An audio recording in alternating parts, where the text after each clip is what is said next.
Hey everyone, welcome to another episode of Hashtag Clocked In with me, your host, Jordan Edwards. I'm thrilled to have you tune in as we dive into the dynamic world of productivity, success, and stories of incredible individuals who've mastered the art of getting things done. Whether you're commuting, hitting the gym, or just relaxing at home, this podcast is the go-to source for inspiration and actionable tips to level up your productivity game. I'm on a mission to unravel the secrets of those who seem to effortlessly manage their time and achieve their goals. So if you're ready to clock in and unlock your full potential, you're in the right place. We've got a lineup of amazing guests, industry experts, and thought leaders who will share their insights and strategies to help us crush your to-do list and make the most out of every moment. Get ready to get inspired, motivated, and equipped with the tools you need to supercharge your productivity. This is Hashtag Clocked In with Jordan Edwards. Let's dive in. Hey, what's going on, guys? I have a very special guest here. We have Bennett Maxwell. He is not your average entrepreneur. He's been in solar, he's ran businesses, he's doing it all. So, Bennett, how did your journey begin? Mm, Yeah, I don't know. When I was born in Utah, I guess, because we were just talking about the Utah. So yeah, I'm born in Utah. Seven. I was the seventh of nine kids raised by a single Wow. mom, and I guess the last six of us, it was every 2 years. Five boys, one girl. Um, Wow. and we got really tight, obviously, as a family, brothers taking care of each other. But in the business sense, early on, selling candy bars in elementary, shaved ice on the corner, lemonade on the corner. Junior high, I was doing snow shovels door to door. I was selling lawn aeration door to door. And then in high school, um, if you want to pay for sports, you either pay for it, you go sell something. So like for football, you have the starving student cards, like discount cards. And I would always sell the most of those. Probably though, because I was raised in a Mormon community, we were like the poor family in a rich neighborhood. So you go door to door and knocking and saying, you want to buy cookie dough for wrestling, or you want to buy this, and they just buy it from you just because it's Does. you, I think, because it was me, right? Um, the culture that I grew up in was very much like the neighborhood took care of us. Like after That a ward party, which is a ward is like your congregation in the church, they bring us all the leftover food, but like everybody knows each other and they do a fathers and sons camp out. And then, I get adopted by a different father to go on a camp out each, but like you're just in it with them. So because so everybody so well, I think I had the most success out of anybody on my sports team selling. And then that maybe gave me confidence that I'm like, oh, I'm good at this, whether I was good at not, it made me good at it. Yeah, So no, absolutely. And you bring up a really important point about picking a bet. And I doubt you knew this in high school or middle school, but picking a better market.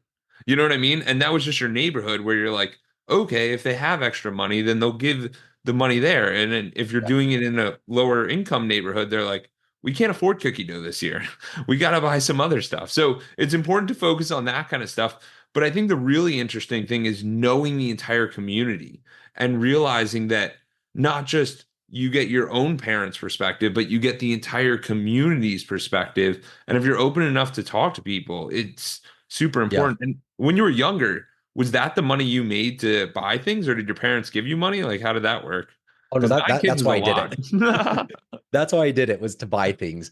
Like one example is the football camp. Football camp was, I don't know, $400, $300. It's like, no, I don't have $300. But you can go sell a sponsorship like banner. Why didn't know any business owners? I went and cold knocked businesses at like 17 years old. Hey, in order for me to go to football camp, I need you to give me $500 for this banner. And honestly, the first or second person said yes. I mean, I really, maybe it's because I play on the like, I know I like to help people and people like to help people. So if you kind of like, Yeah. if nothing else, just do it for me. Like, I need this. Don't do it for your business, do it for me. People feel good about that. And then if it's a pro for their business, they do. But I definitely learned, I guess to play that card a little bit on that, learning how to sell on the emotional front. Absolutely. Absolutely. Yeah, it reminds me of a time when I ran the New York City Marathon in 2021, and we had to Mhm. raise like 4 grand for colorectal cancer.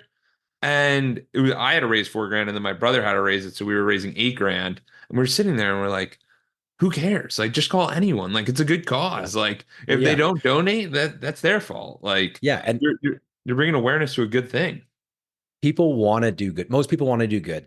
They just don't know how, you know. Yeah, I definitely am a believer in that, which not to get sidetracked, but like I do believe businesses should have a bigger purpose to it.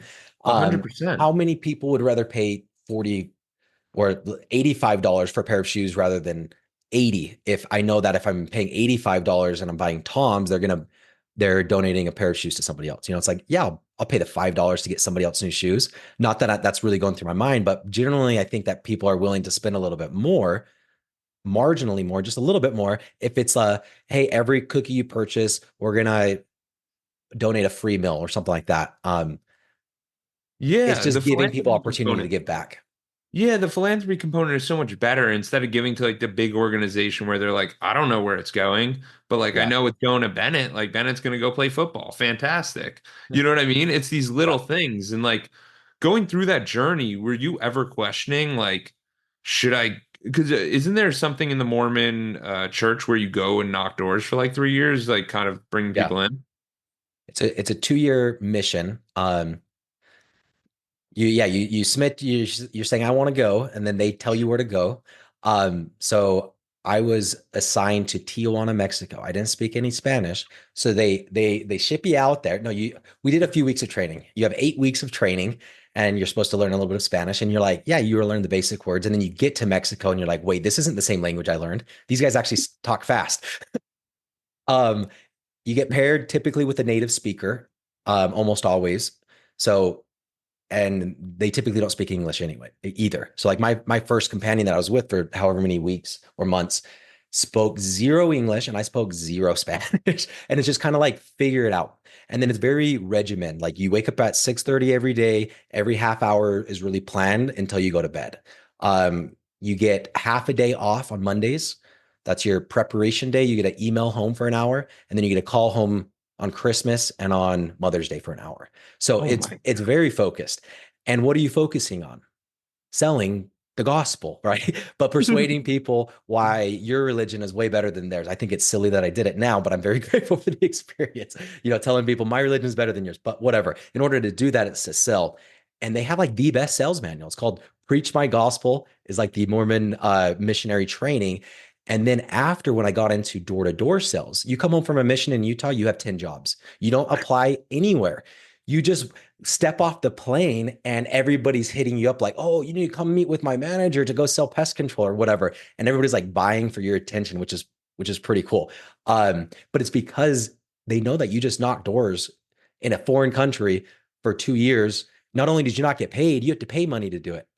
So now it's like, hey, there's a bunch of 20 year olds, 22 year olds making 50 grand a year or 50 grand a summer, 100 grand a summer, quarter million a summer. I was just like, what the freak? So it really did set me up really nicely to pivot directly into door to door. It was the same thing, just a different product.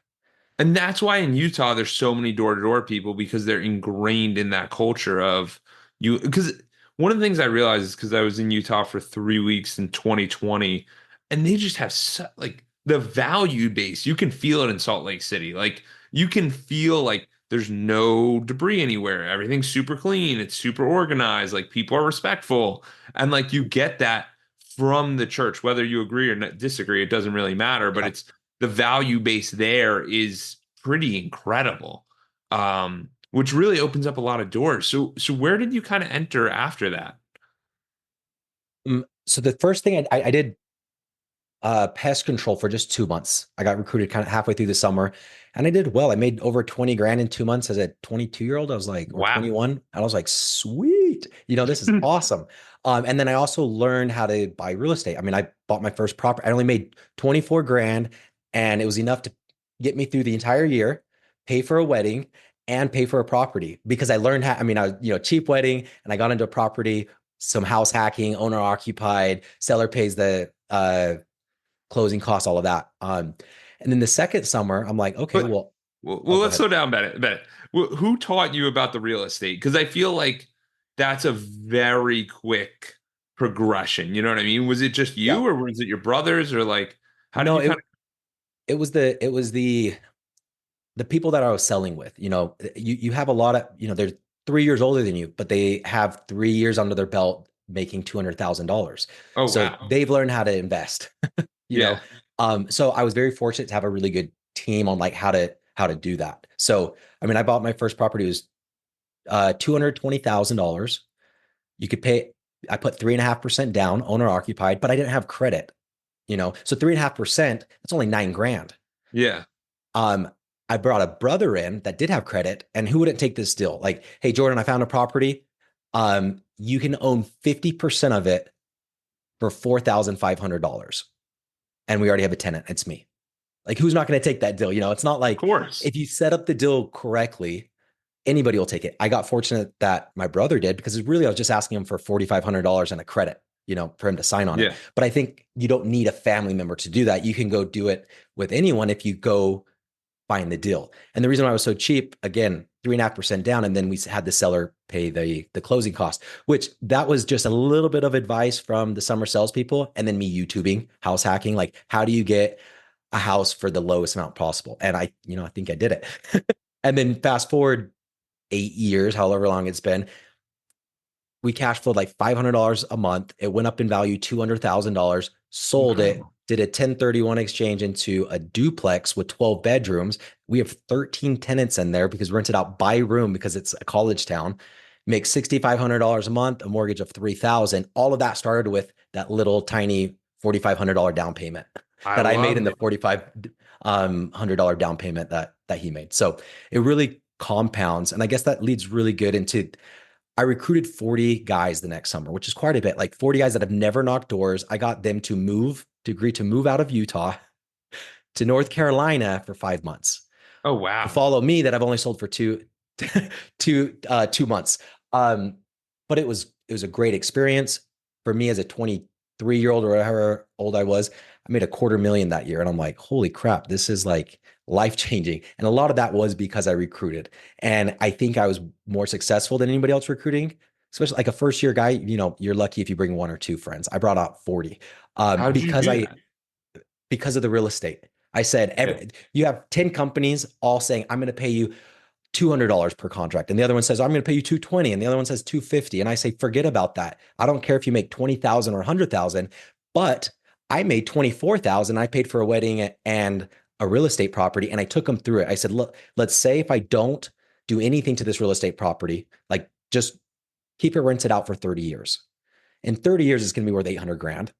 It's paid off, and I've cash flowed $500 a month every single month. If I put that $500 into an IRA at a 6% compounding, you're a multimillionaire. And I'm going to teach you how to do that with $9,000. Nobody else is going to do it. So who cares if you make 20,000 or 100,000? If you make 20,000 with me, you're really making a million. That was kind of the pitch. And it's true. And it is 1,000% true because I'm doing it, and I've helped quite a few other people do it. So I recruited based off of not the money, but what are you going to learn?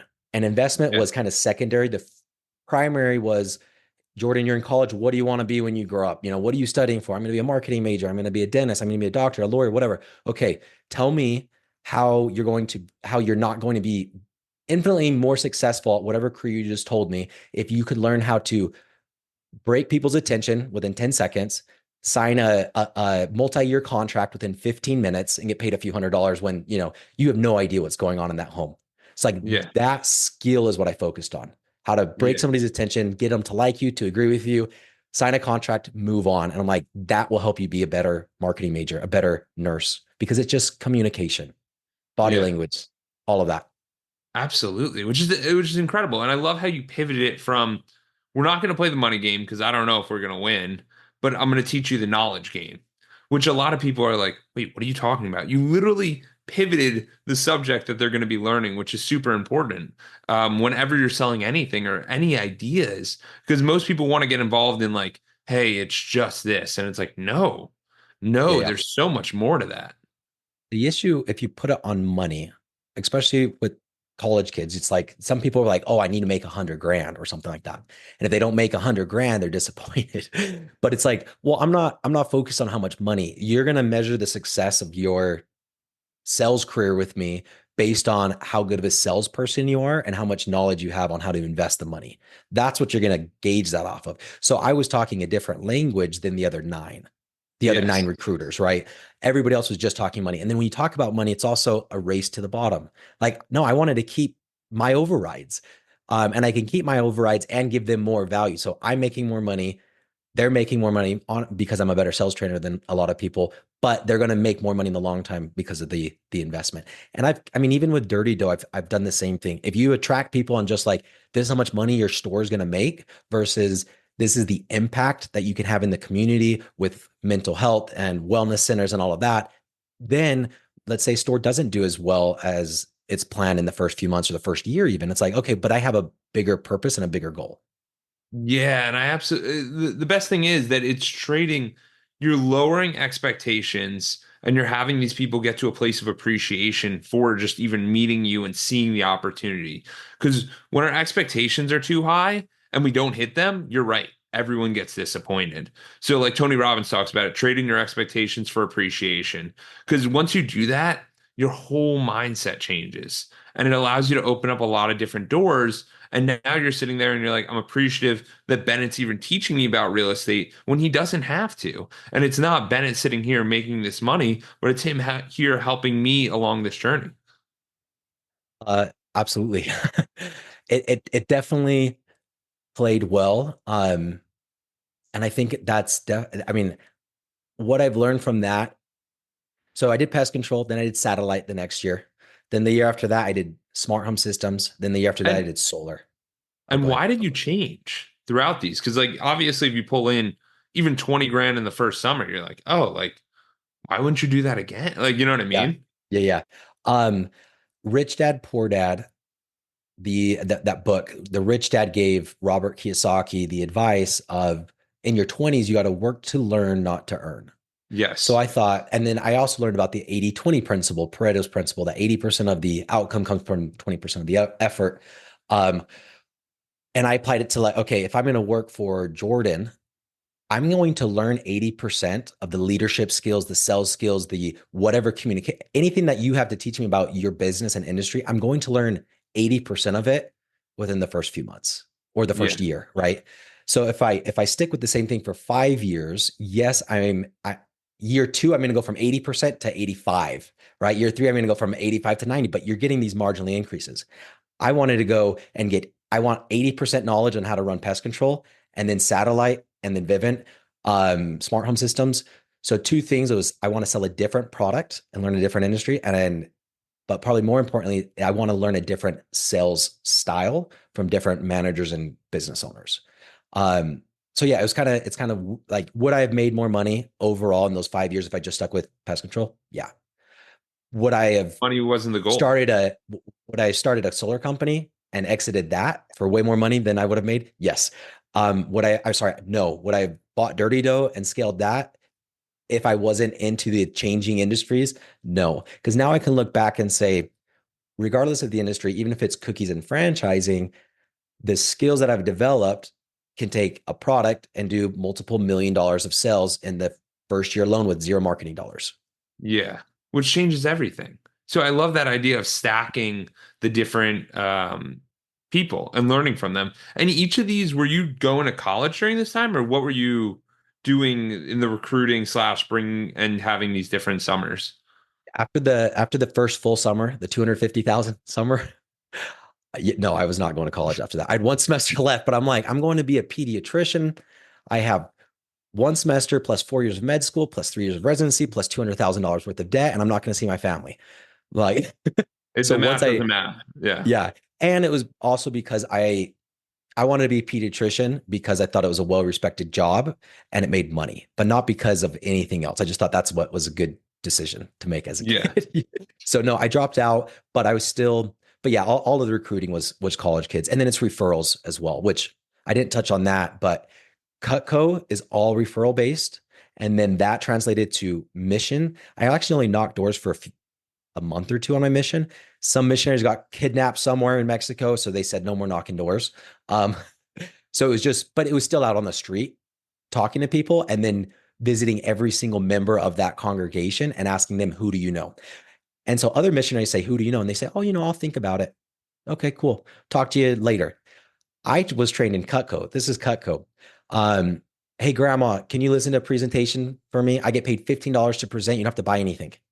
And my structure was I get paid $15 per appointment or commission, whichever is higher. So she listens to me. She doesn't want to buy anything because these are a $2,000 set of knives. Okay, cool. Who do you know that can you think of 10 people that would be willing to just listen to my presentation? Because this is helping me out to go on my mission. That was the pitch. Yeah. Of course, she's like, yeah, I could think of some people. Cool. I hand her a book right there. I say, write them down. She's writing them Yeah. down. And then, awesome. Here's the phone. Call them. When they answer, all you have to say is, whatever, introduce me, Cutco.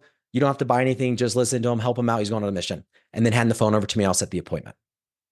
I did that in missionary work, where all the other missionaries like, who do you know? Yeah, let me think of somebody. Okay, I'll come back later. It was like, no, who do you know? Yeah, let me think about it. No, think about it right now. I'm here right now. Oh, yeah, this person. Well, where do they live? They just live down the street. Okay.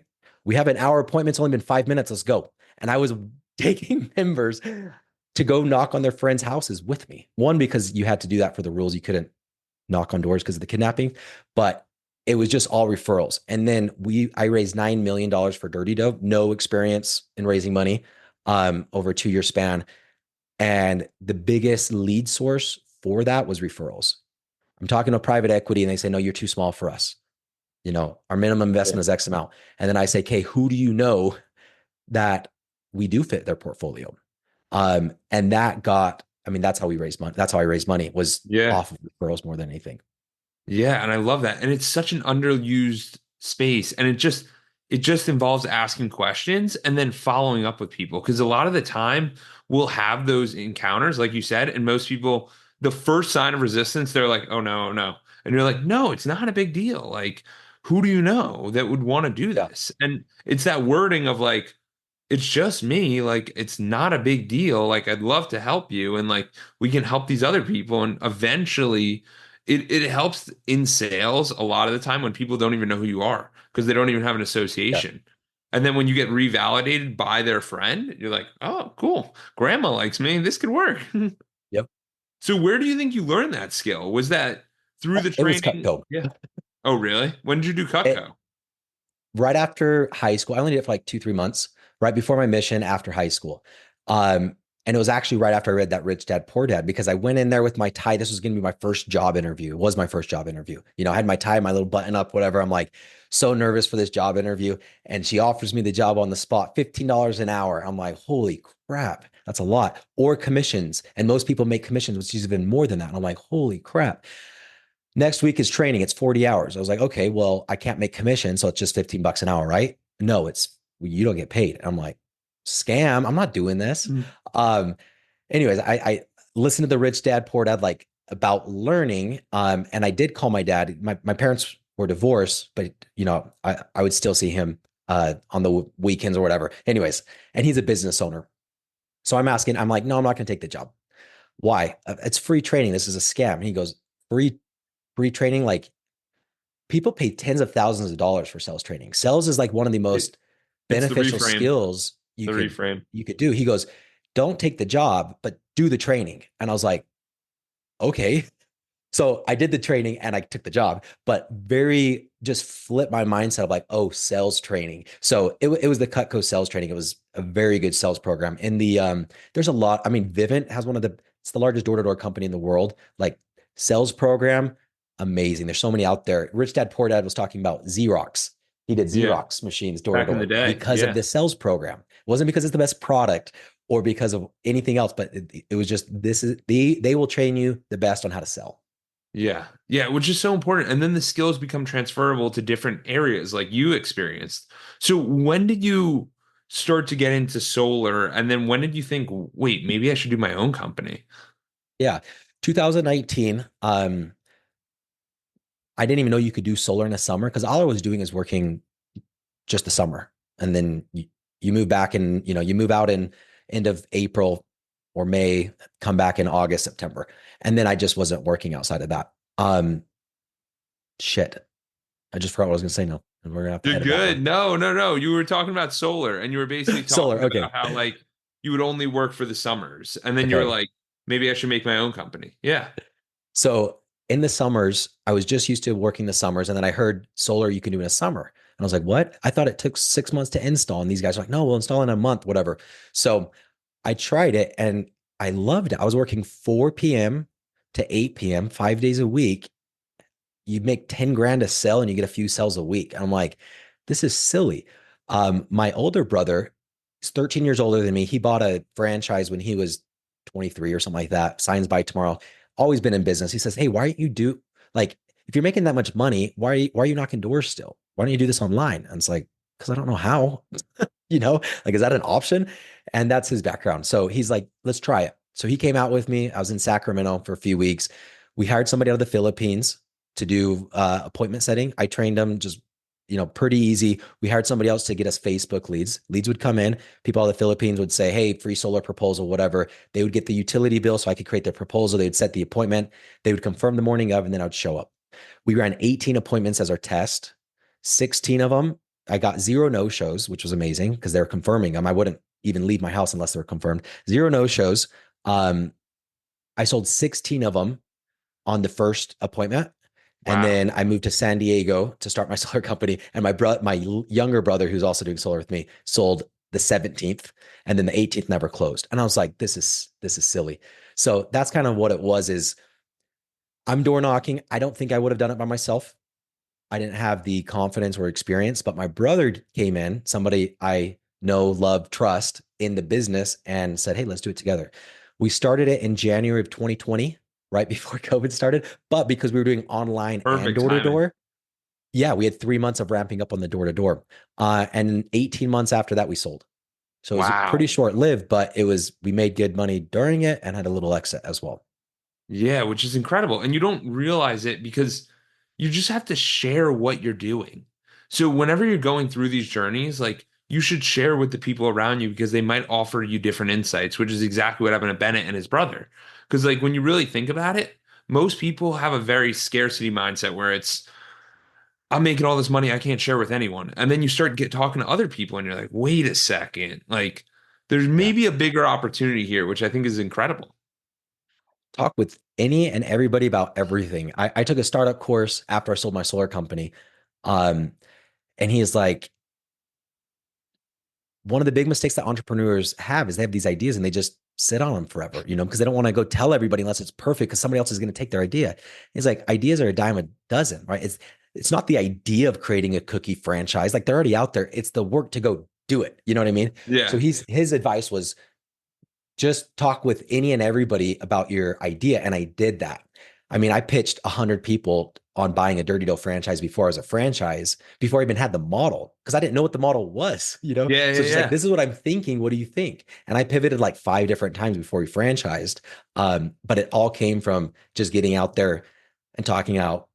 I mean, having some vulnerability, I guess, which I feel like I've gotten pretty good at. Like talking about, hey, we are burning $200,000 a month and we have 1 month's worth of runway and we're going under. You tell 20 people that, you get solutions. If you are embarrassed by that, you don't get solutions and you do go under, but I Yeah. think that saved me by being so upfront. I'm like, just any and everybody, here's all my problems. Help me. Please help me. Please help me. Which is so important because there's so many times where we just completely miss the ball and we're not vulnerable and we're not able to share because I'm embarrassed and my ego is going to be hurt and they're going to think less of me. But no, they actually think way more of you when you are vulnerable and you are able to share because then you can move the ball forward. And Yeah. how did you even get involved in Dirty Dough? Because we mentioned it a couple times, but how did that process even happen? Yeah, a guy that I went to high school with here in Utah moved to Arizona to go to college at ASU, and he saw a company called Chip and then Baked and then Crumble. All three of those companies were coming up out of Utah, really creating a gourmet cookie space that didn't exist previously. And he thought, "Ooh, I want to be the first one in Arizona." You know, so what do you do when you're a college kid and no money and you want to start a business? Just sell them out of your apartment. Yeah. So he was selling out of his apartment, got traction, posted on Facebook that he was looking for an investor to open up a storefront. So I invested in 2019. He opened up the storefront in March of 2020, the COVID month. And then at the end, and I'd never even been to the store. At the end of that year, I was like, dude, let's franchise it. I'm in San Diego. Crumble just did over 3.6 million dollars in this store, like in one stupid cookie store. This is the market. Let's franchise it. And he's like, I'm done, dude. I am burnt out. I'm in the store, 80, 100-hour weeks. It's not making the money I want. And I have investors. So now I don't get all the upside, but I'm putting in all the work because I wasn't doing anything to help other than add money. So he says, I'm looking to sell. And I'm like, shit, I'm going to lose my investment. Like, who are you going to sell to? And then that's when I'm like, what the hell? I'm gonna roll the dice. Back to the rich dad, poor dad, like working to learn, not to earn. I adapted the what is the top sales guy doing that I can't learn, that I Yeah. can't, right? I adapted that same mentality to cookies and franchising and food. Like I have no experience with this, but what is Mrs. Fields doing that I can't learn? Or Yeah. what are they doing that I can't hire somebody that already knows? So that was kind of the Yeah. mentality. I bought it at the beginning of 2021, took a year to centralize the production. That's what Dirty Dough's special. We make all the cookies. We make all the cookies for the franchisees, freeze them. These are stuffed cookies, 3-layer cookies that don't exist anywhere else in the world, like a peanut butter cookie wrapped in a chocolate dough with a hot fudge injection. Those are shipped to the stores. Um, and we have stores in 25 states right now. You could walk in any store, go into the freezer, grab any of the 20 cookies in there, put on a cookie sheet, press start, and put it in the oven, press start. And that's it. Wow. Everything's programmed. Everything's already been formulated to cook for the same time, temperature, and fan speed. So it was a year of developing that. How do we make this as simple as possible so we can operate out of 500 square feet, one oven, one employee, little to no waste? And then we Yeah. franchised it, got on a few advisors, brought on a CEO that ran Maui Wowie Smoothies and Coffee, got up to 600 something locations. And yeah, we opened up 80 stores in the last 2 years. Um, way more than way more than I could handle. We've sold 450 franchises. I exceeded my goal. I wanted to open up 30 stores in 5 years. We opened up 80 in two, and it definitely got too much. So I brought on the former CEO of Jimmy John's as their CEO at the beginning of this year, and he owns a portfolio brand of restaurants called Craveworthy, and they ended up acquiring us just last month. Wow, that's an incredible story. And it all comes down to giving your effort and trying something and jumping in and being like, it is what it is. Like, because it Yeah. is scary. Like in those moments were you like concerned or scared or because I There wasn't a month for at least the first year that I didn't think, we're not, is this worth it?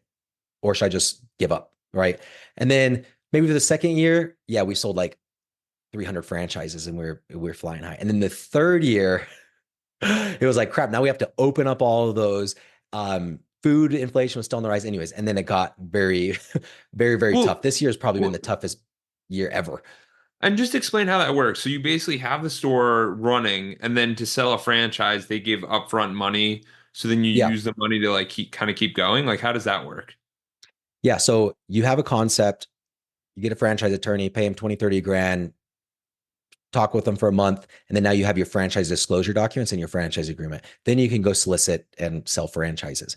When somebody buys a franchise, it's, hey, you're an entrepreneur, or you want to be an entrepreneur, but you don't want to come up with a brand and a logo and a product and hope it works out. You want something that's already proven, that's worked for other people. So here's a franchise concept. You pay me $35,000 for a franchise fee up front.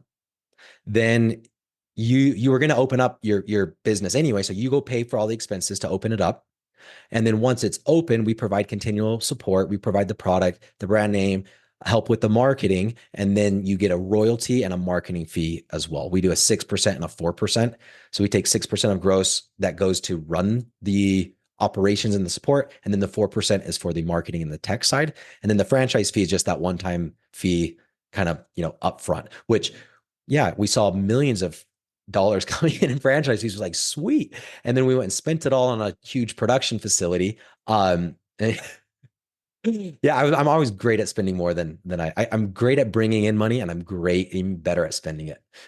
Well, because it's challenging. You're trying to float all of this stuff, and so many things are moving, and there's a ton of variables, and you're like, I really hope this works. And then you started Yeah. bring, yeah, and like how did the money get moving, and how did you think about that? And then also, I know you mentioned a few times that you brought in different CEOs and different people. Like, aren't you the founder? Like, don't you want to be the CEO?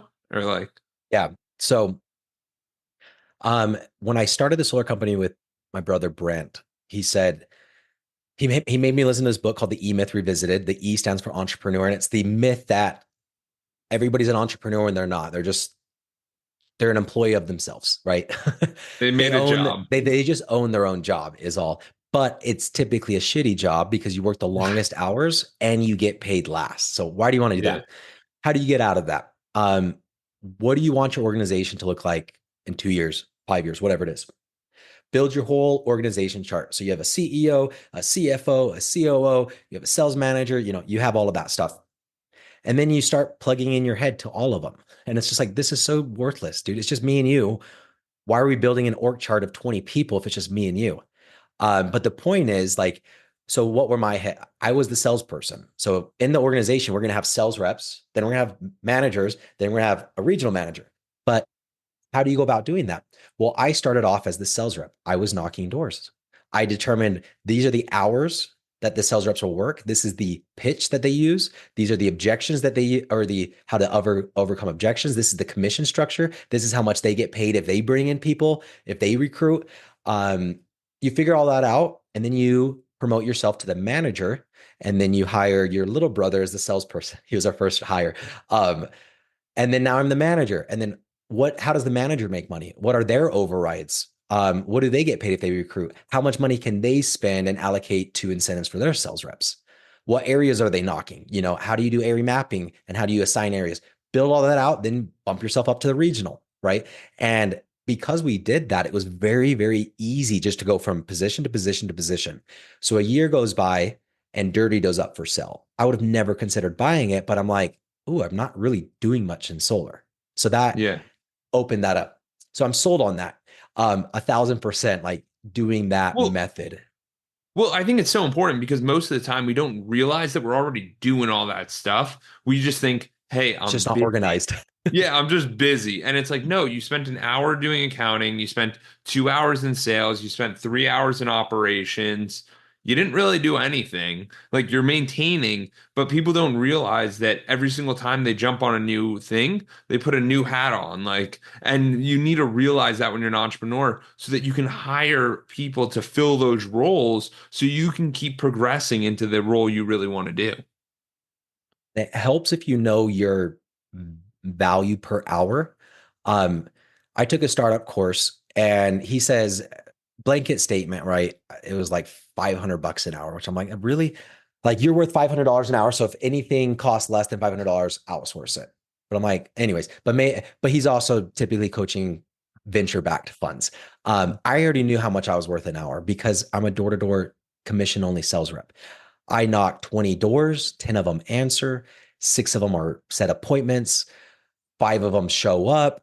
I close three of them and one cancels. I install two. How long did it take me to do all of that? 20 hours and I made 20 grand. Okay, I'm worth $1,000 an hour. So now I can say, do I want to do this legal work or do I want to pay this attorney $375 an hour? I know 1000% that my time is more valuable if I'm knocking doors selling solar. This is different now. This is now if I'm selling franchises, how much am I worth? And I'm worth way more than $1,000 an hour if I'm on a franchise call.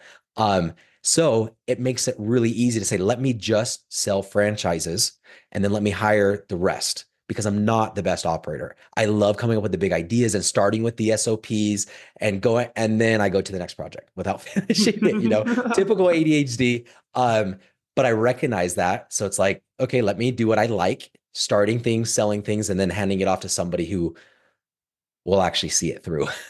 But that's so important because there's so many people who see the entrepreneur of like they open up an automotive shop and they continue on this and they just do that same job over and over and over again, but they don't realize that they're doing sales. And if they just had a sales guy and a manager and the automotive guy, then they wouldn't have to do all of that and they can just make the money passive and they can kind of sit there and relax.